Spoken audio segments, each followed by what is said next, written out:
relations, marketing, and social media and healthcare requires making the right moves at the right time. Welcome to the Overrated and Underused show. Here's your hosts, experienced marketers Jennings and Testa, with special guest Adrian Stoner. Overrated and Underused, the Overrated and Underused show. Welcome, everyone, to Overrated and Underused. We are Jen and Tom, and we had a really good conversation last episode. So I think we're going to get into a part two of our conversation. Yes, we rambled for a long time, so we've had to break this out into two separate episodes. We have a part one and a part two. Right, on competitor analysis, we should say that. Not that we know our listeners haven't already listened to part one and they already know what we're talking about. We can talk like small talk inside baseball. They know. They definitely know. I mean, we are the award-winning podcast, so HitMic Podcast of the Year. Yes, we are. But yeah, so we thought, again, we had so much to say, and there was still some more to say on competitive analysis, because it's a really important topic. I think that a lot of organizations are looking at or should look at. And so, I think getting into another conversation today will be helpful as we kind of wrap that up. But we did have a really good conversation for episode one, Jen, and some of the stuff we talked about. Yeah, I think in part one, we really talked about why, the Right. why and what competitive research really helps organizations do, like better understand their market, improve their marketing, figure out those market gaps, and really how they plan around that and how that impacts their decisions and their marketing strategies going forward. So we talked about a lot of the why and some tips around that. But I think in this episode, we're looking to dive more into some tips of that, some tips of competitive research, how you actually go about it, how often you should be doing this, right? Tracking of the metrics and tracking the competitors, and just kind of get into more of the nitty gritty. Yeah, no. And I think one part that we didn't touch upon in part one in our last episode, I think is the buy-in too. I think that's something that, having done competitor analysis ourselves at our agency for our clients and stuff like that, I don't feel the buy-in is a hard thing to get. I think a lot of leadership either want it or would say, oh, geez, I didn't even think of that in terms of certain metrics you could measure in competitive analysis. Like there's some obvious stuff. There's like we got into in our last episode, like media coverage. Oh, where's our competitor X in terms of media coverage? But there was also some other things, some other areas that they might not be thinking of. So, again, I think the buy-in for all this is there. I think it's easy. And I think it's something that, again, we'll get into the frequency and stuff like that, but something that I think it would benefit a lot of organizations, which is why I think we want to explore that more today. Yeah. And I think talking about the buy-in, it's hard for me to envision any organization's leader saying, no, I don't want to know anything about the competitors. I don't want to know what they're doing. Don't tell me.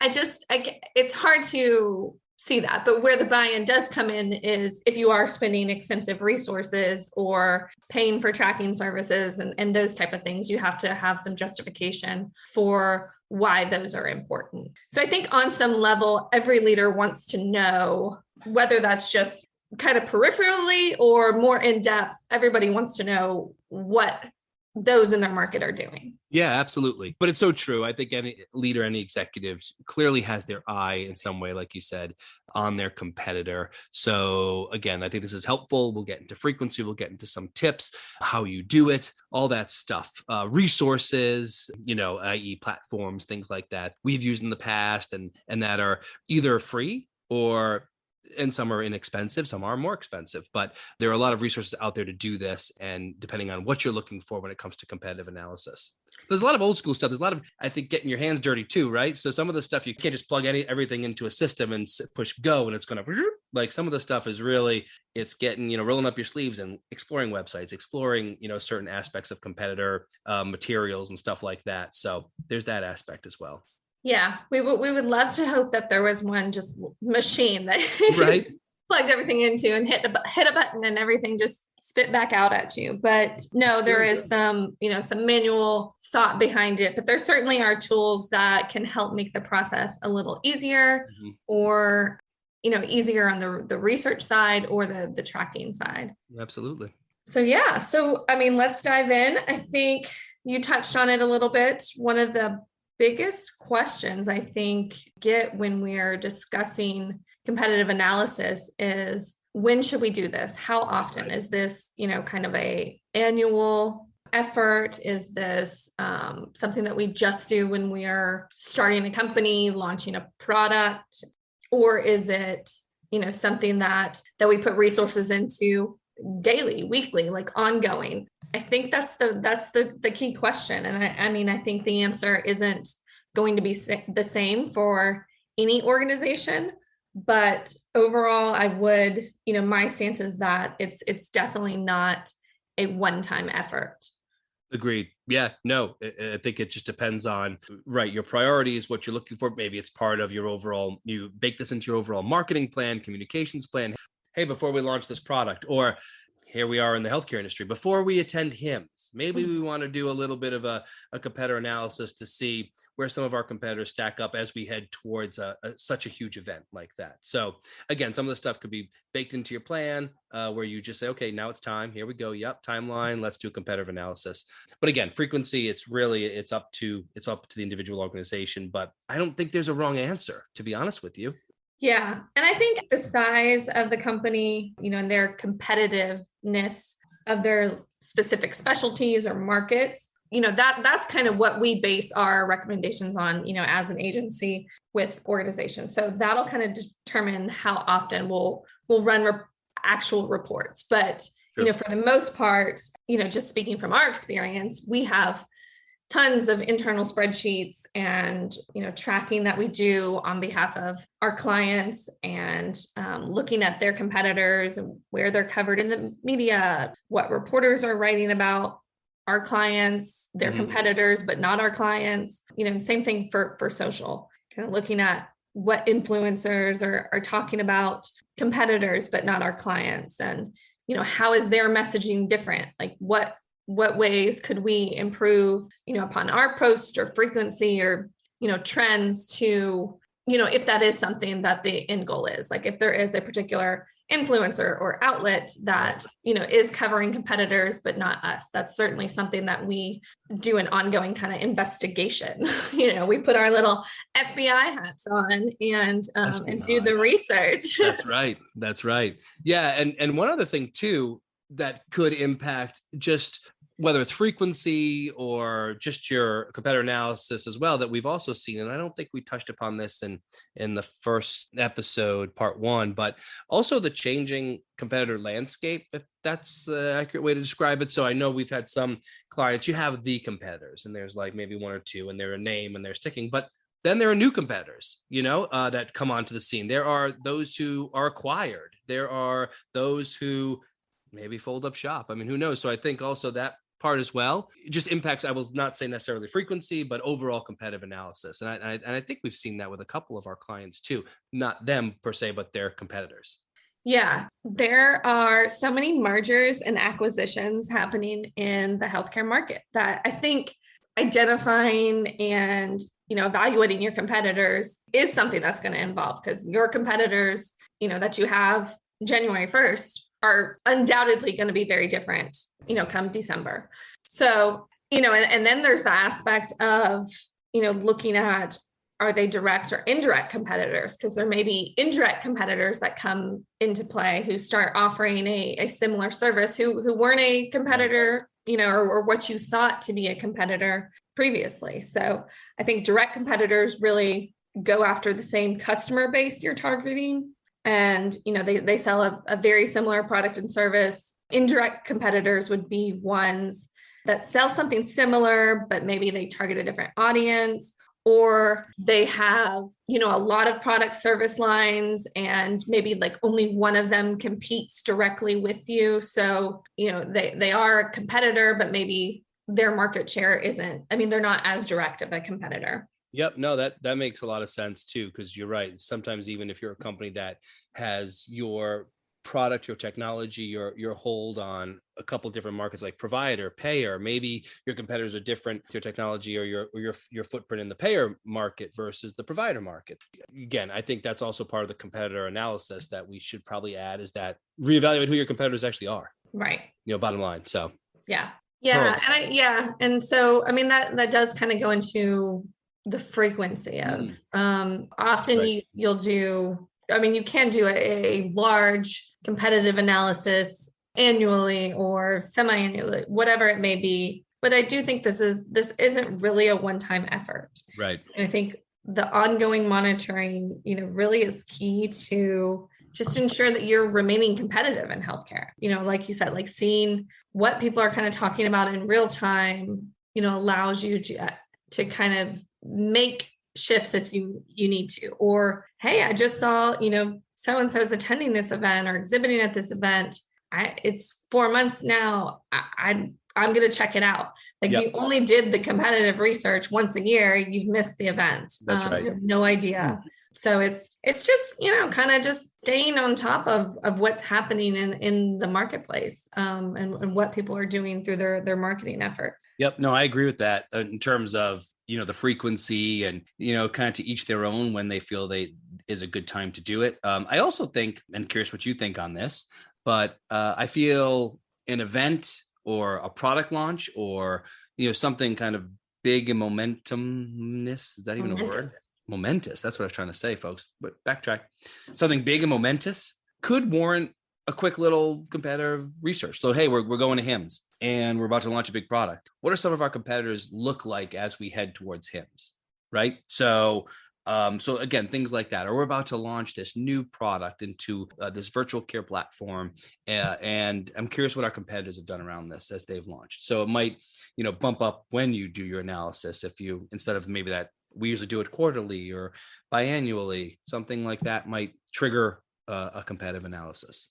Yeah. You're launching a lot of products, Tom. Have you noticed? I have a lot of products. It really is. I'm innovative, and that's why. So all I can do is just trying to help the interoperability of healthcare pivot. That's right. I'm just going to say words like Tefka and fire and just keep throwing words out there. I know. No, that's good. Oh, as an agency, we often put together and present like very detailed reports quarterly, annually, but like you said, on these one-off basis where, hey, this really makes sense because Tom's launching his 57th new product. That's right. We've got to figure out how this fits into the market. Those are the times to do it. You can look at, but it doesn't always have to be a formal presentation. It can just be metrics around, hey, here's some bullets on what XYZ company is doing and all of that. So it's really just notes to make an assessment on where things are and where you should go from here. That's right. And for us too, throwing that agency hat on, I feel like we're consistently doing kind of an internal competitive analysis for our clients, right? Because we're always, every time we go to pitch something, I shouldn't say every time. That seems very tiresome. If we did it every time we pitch something, I think we have a good grasp of the kind of coverage we could get. But if we're pitching something that is again back to a product launch or some bigger news, we may want to look to see how the competitors have been, where they have been picked up in publications or announcing similar news. So we're always kind of having some sort of competitive internal analysis going where we're looking at competitors, media pickup, events, speaking ops, and then we can certainly, as needed as you kind of said, on a rolling basis, can bring it to our clients then, through in a status meeting or in real time, send an email. Hey, we just saw that competitor X just secured a speaking spot here. We just wanted you to know that, FYI, something for us to look at for next year's show or something like that. Yeah. And that's kind of what I mean is, there is the formal analysis and, very detailed notes and presentations, right, and all of that. But there is just this organic keeping abreast of what's happening in the market and like what's happening, with your clients. So I think a lot of companies are doing this. I think a lot of marketers are doing this, but hopefully, this is just some tips and some suggestions for anyone that, wasn't thinking about this or, right, thinks that they may not have, I don't have the time to do a whole presentation and, whatever.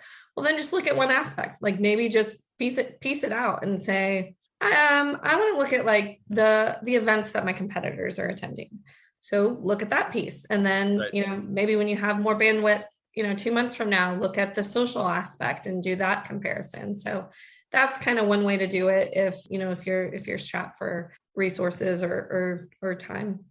That's right. And especially if you do have an agency. So if you're not an internal shop or a small shop or a one person, team, and you do have an agency, tap them, because they're probably already digging into this and they're probably sharing it with you, but they may not know when you want some of the stuff. So they're probably already on it. So again, they're a great resource if you do have an agency and you're working with them. Yeah. So I think there's one more aspect I think we should share with our listeners. All right.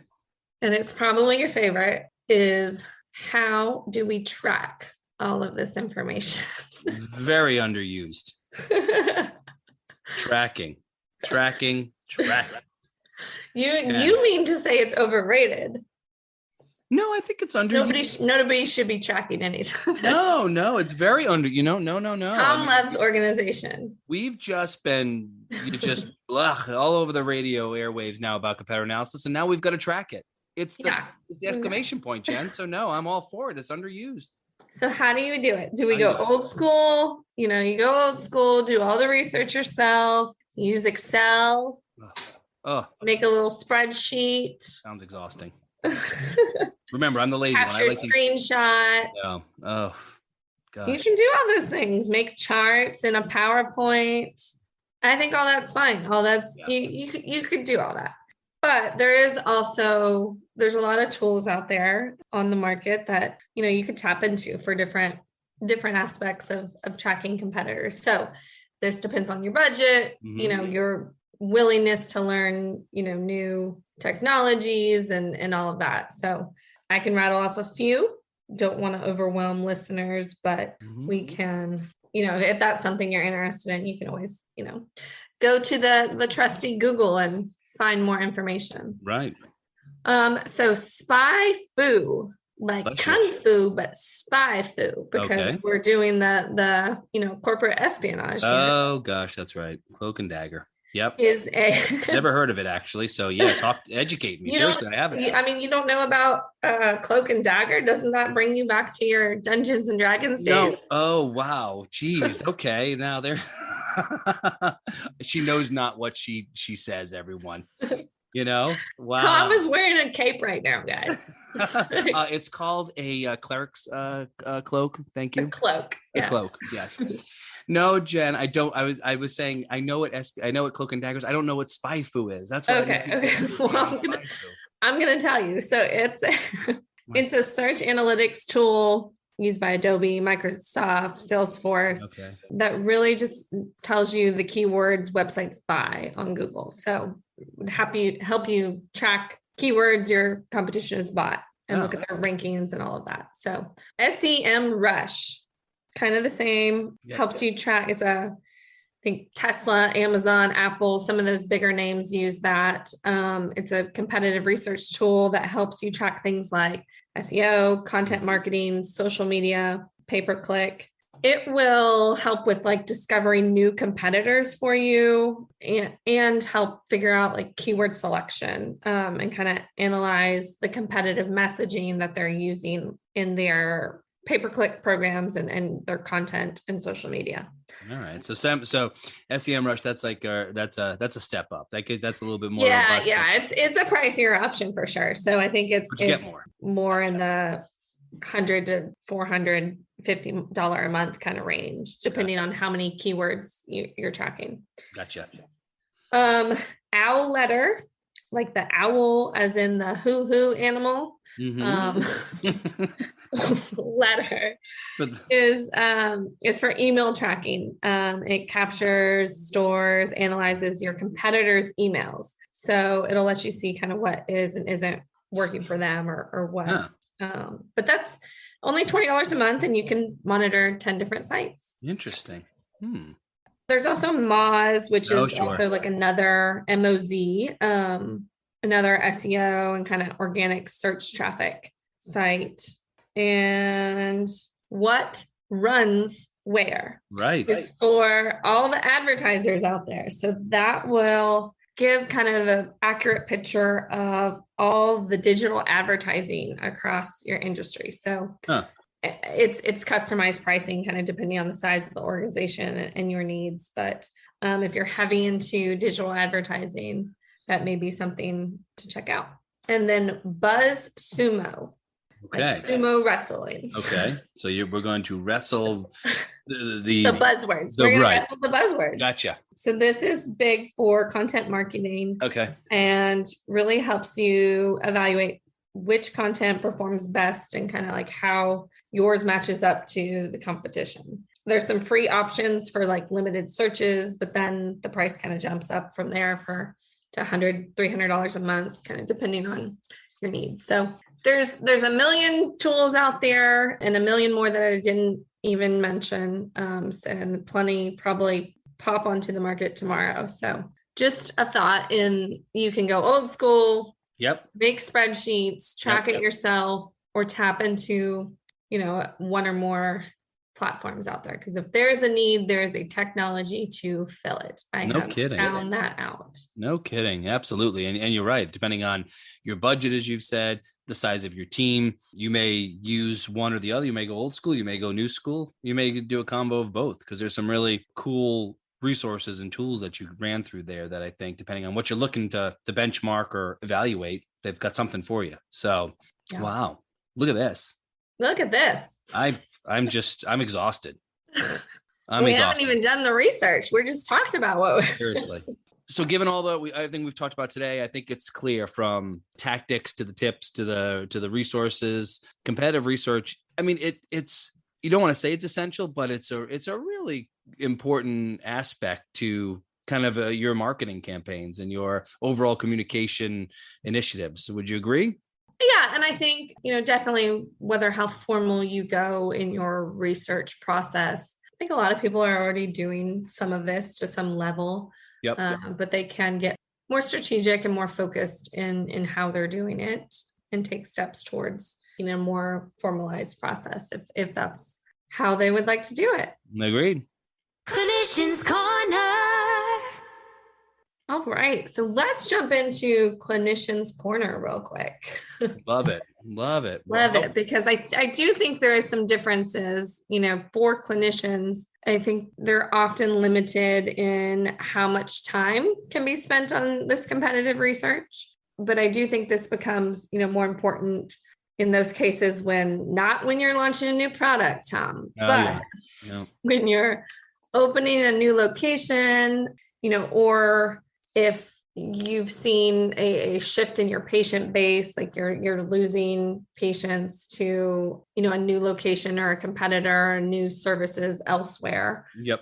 So kind of doing the research and figuring out how to, why that's happening or how you can help bring that shift back are some of those cases. So, many of the methods we've talked about already are valid here for clinicians. I definitely think like evaluating websites, social presence, signing up for your competitors, email communications, all of those things, very easy to do. But I do think for one of the bigger differentiators for clinicians would be in really looking at those online reviews and that reputation management. Yep. Because that is, from a patient's perspective, I mean, and the provider market, I just think that's probably a more key piece than do they have a blog and do they have a podcast? Exactly. And I don't know, you're right. Reviews are everything. And I've used them for especially new physicians or specialists.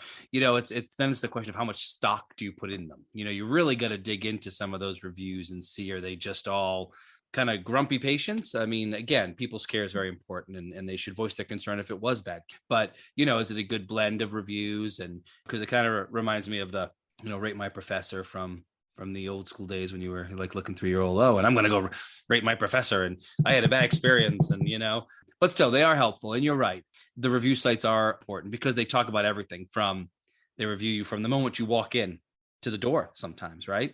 I had a great experience with the receptionist, or I had a great experience with, the check-in process, and my wait times were low. And so it doesn't just mean the care you're receiving, and that could be good. It could be even before that, before they walk through the door, how easy was it for them to make an appointment? True. Very good point. It's the beginning of the process until the very end. Did they get the follow-up care, or not care, but right. How was the follow-up process, or how was the billing process? I mean, and that has nothing to do with the actual care aspect, but at the same time, it's part of the patient experience. That's right. Again, like you said, surrounding the patient experience more than just the care that they received there. So this might not be for every provider, every physician, because I think ultimately, obviously, they first and foremost are, hey, I'm providing the best care, but it might still be good as you develop maybe even those other aspects of your practice. Buzzword: consumer experience, the patient experience. And I think that's where potentially a competitive analysis can help. Yeah. And I think so for, just a tip for clinicians, if they didn't already know, there's kind of this great tool called review trackers that can help improve, kind of your reputation management process.